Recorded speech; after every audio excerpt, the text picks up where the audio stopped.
Welcome, my extraordinarily epic Elder Scrolls geeky friends, to another Elder Scrolls video. I'm your host, Azani Blackheart, and today we will be heading back into some lore by covering a short but very interesting topic. This topic is quite a thing to read about and is also quite a thing to imagine. I would like to think all of us Elder Scrolls fans sit inside the game reading the books, imagining some of these things we have not yet experienced as students of literature.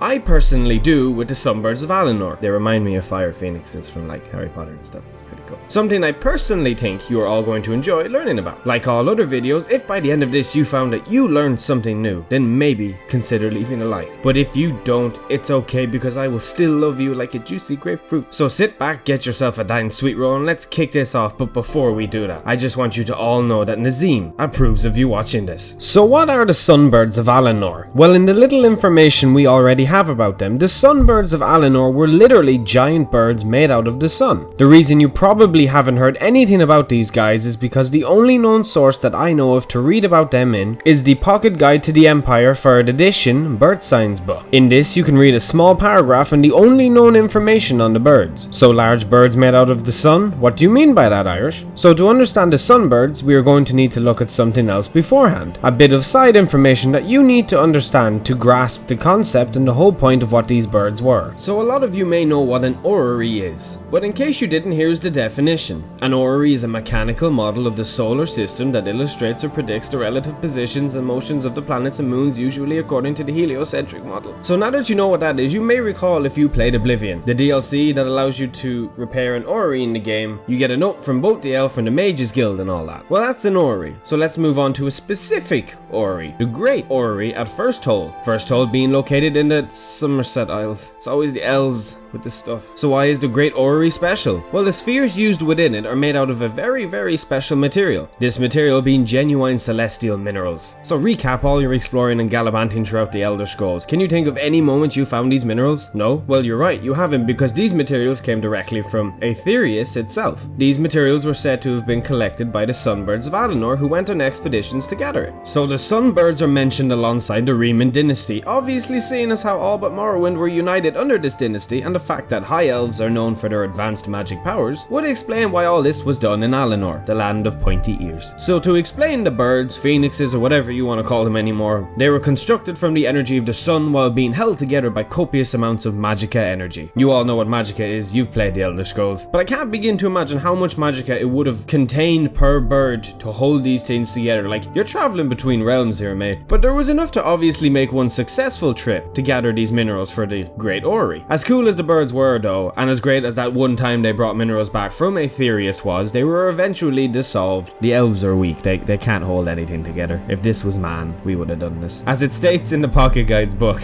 and I quote, "The Sunbirds were eventually dissolved due to the untenable expenditures required to reach magic by magicka." That's a handful of English. What this literally means is that there wasn't enough magicka in all of Tamriel to be able to handle the magic it took to hold these things together. So they were scrapped and new ideas came about, but it would live down in history that the Sunbirds of Alinor's travels would be among the most famous attempts in getting to cross traveling realms. If at any point during this video I made a mistake or said something that didn't match up to the lore correctly, call me out. I will happily accept where I have made mistakes. But other than that, I actually hope you enjoyed watching the video, and if you did and like other Elder Scrolls content like lore, facts and information of all sorts, then maybe consider subscribing. Anyway guys, I do hope you enjoyed the video, and as always, I will see you next time.